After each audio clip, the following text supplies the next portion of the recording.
Welcome back, Alpha Hunters. Okay, we just wrapped up the week for March 25th. So let's just kind of quickly go through and see what we can update. Obviously, what I mentioned last week of I expect some selling to come in this week. Well, we didn't really get that much except for Wednesday. That was pretty much the only day we saw some selling, which is this one red candle for the week. We kept going higher. I did buy a hedge for this week on the SPY. That closed out early this morning. It saved me a little bit. And, that's kind of just how things go. I do expect more of a move down, probably back down to at least 410, probably to 400, over the course of maybe the next couple weeks to a month. So that's kind of what I have game plan for. But we'll see if we get that. I was kind of hoping to start seeing some selling come in this week. That way we can continue into next week. And we'll see if we do pick up some selling next week. And I do think we might, because this move seems like it has kind of stalled out, lost momentum. As you can see that, this was last week mostly, and then this is this week where it's just kind of more gone sideways a little bit.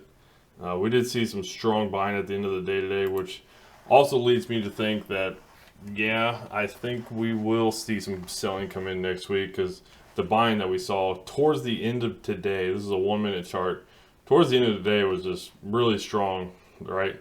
This move, people trying to jump ahead and get in. So, but let's go ahead and rearrange this. I do think this could still be a C wave that we're currently in.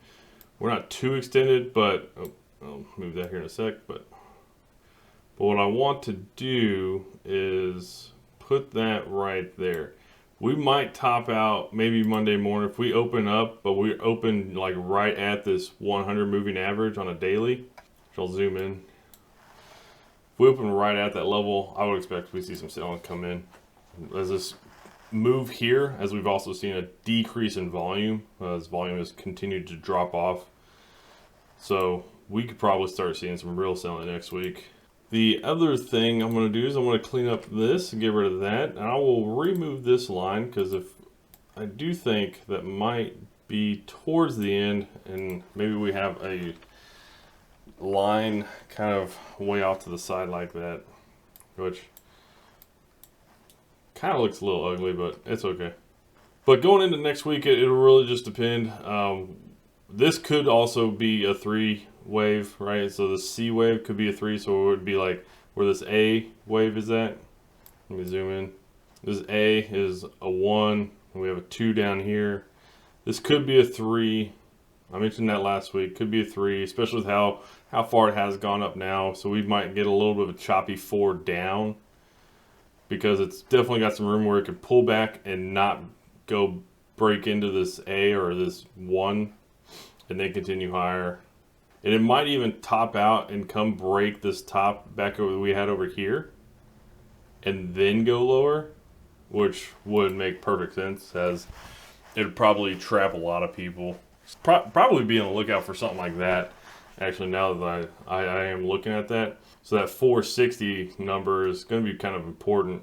If we do break above that, that might be a reversal to go lower, as it would just kind of trap people. A lot of people will think, oh, okay, here we go. We took out that high from back in February. We're going to go higher. And that's when you start to see a lot of people come in and sell. We'll see if that actually plays out. But right now, we're just kind of in no man's land. We can kind of do either or. We can go down, we can go up. I don't think we'll get to 400 by the end of March. If we do that over the next 4 trading days, Monday through Thursday this next week, that would be a dramatic move. That is my new key slogan. I don't think we do get down to 400. If we do get down to 400, it'll definitely be by the end of April. So it might be something like that now. But that's if we don't break this high that we have back over here, and that kind of thing. But we'll see if it works out that way. Now, as I was kind of scouring things that look predictable, look like they're good investments and good trades, this week, there was one that I saw that is long-term, that you can stick some money, and I don't think you're going to have a problem. And if you know what gold is, there is an ETF called the GLD, the Spider Gold Trust. basically it's an ETF that tracks gold, right? So here's the cool thing with the GLD is, unlike commodities, you're not having to deal with the futures and stuff like that. You can just buy into the GLD, so that is kind of nice. It's treated more like a stock rather than just the futures. Here's the cool thing, okay, is if I pull up a 1 month chart, what we notice, this is a long term. This is all the way back in like 2011. This is 2020. This is a long-term cup and handle. This is a long-term, very bullish looking chart pattern. Okay, and I know a lot of people talk about crypto, and crypto's replaced gold as like the inflation reserve and whatnot, and I'm not really one to believe in that, but you cannot deny how bullish this chart looks.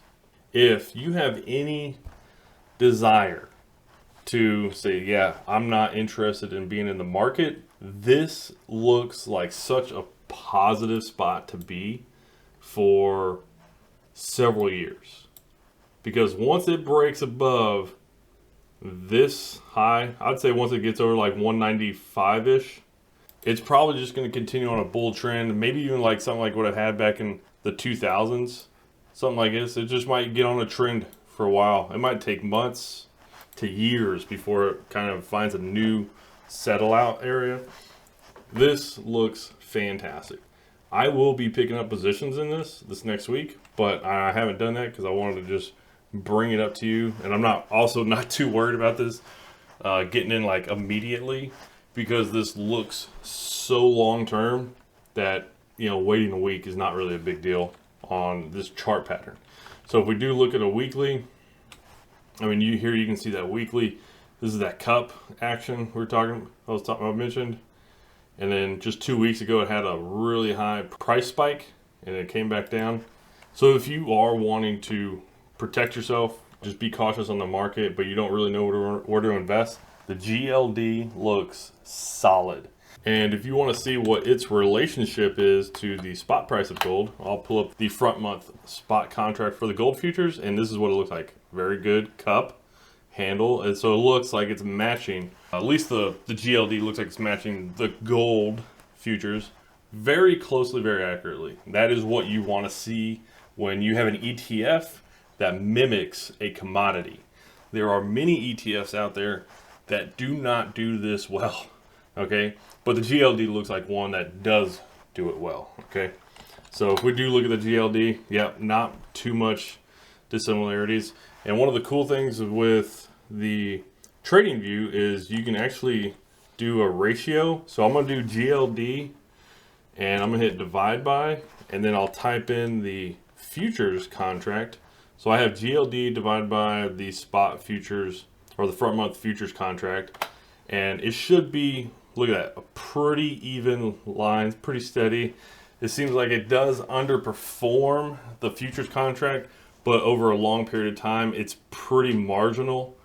I would say for a couple of years, it's probably not bad. Like looking in the past couple of years, it's been really, really closely tracking it. So that is a really good sign for the GLD.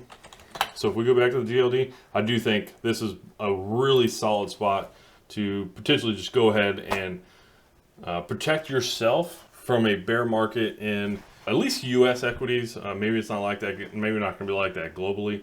But U.S. equities are at a very elevated level historically. When we are at these levels and we've seen a breakdown that we've already seen in the previous 3 months, we typically do pull back somewhere between that 35 to 60% area. Dude, like, just go to the GLD. That way you don't even have to worry about it. They don't pay a dividend, but at least the value is safe, and you should be getting some value appreciation at least over the next several months to a few years. That is what an area I thought that looked pretty low risk, pretty long term, secure.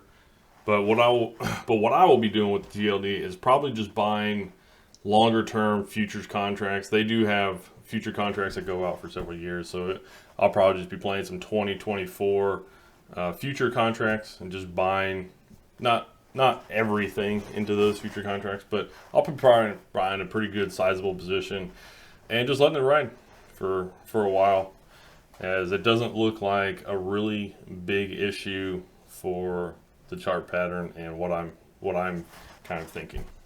And to wrap things up, let's real quick look at the Qs. So this is the monthly chart on the Qs, but the Qs have also seen a very strong buy up over the past 2 weeks. It's kind of gotten a little choppy here over this week, but last week was really strong after that Monday. So we are seeing some pretty good strength there buying on the Qs. Probably just a lot of dip buying, as man, the Qs got hammered from the beginning of the year down to the March 14th low. That, I mean, they were down massive. So from the all-time high, they went down roughly 22.5%, and they are currently down about 12% from the all-time high. So there is some really good deals actually out there in the marketplace. I do see articles out there of like Jim Cramer and other investing savants saying, "Oh yeah, get into these kind of companies because they've been so good for so long." I think that we're about to see a rotation out of their dominance and into the new bull market. Okay, so be very careful about getting into crowded trades, as I do think Apple, Microsoft, Amazon, Google, Netflix, a lot of those companies that have led much of the past 10 to 20 years, they are not going to lead the next 10 to 20 years. Okay, so you need to just be very careful about getting in on those positions and potentially look to get out of longer term winners and look for the next longer term winners. Okay, they are not going to be the next 10 to 20 year winners. It's just how it works. Okay, so I'll just leave you with that, and I'll continue to try to find what I think is going to be those longer term winners. I do think semiconductors are going to be it, but I don't think right now is the time to buy them. I do think we'll see more market downside, and there's starting to be some more issues with supply chains and stuff like that around semis. So we'll kind of monitor that, but I would definitely be very cautious on getting into crowded trades. Okay. Alrighty. Take care, Alpha Hunters. Have a great weekend.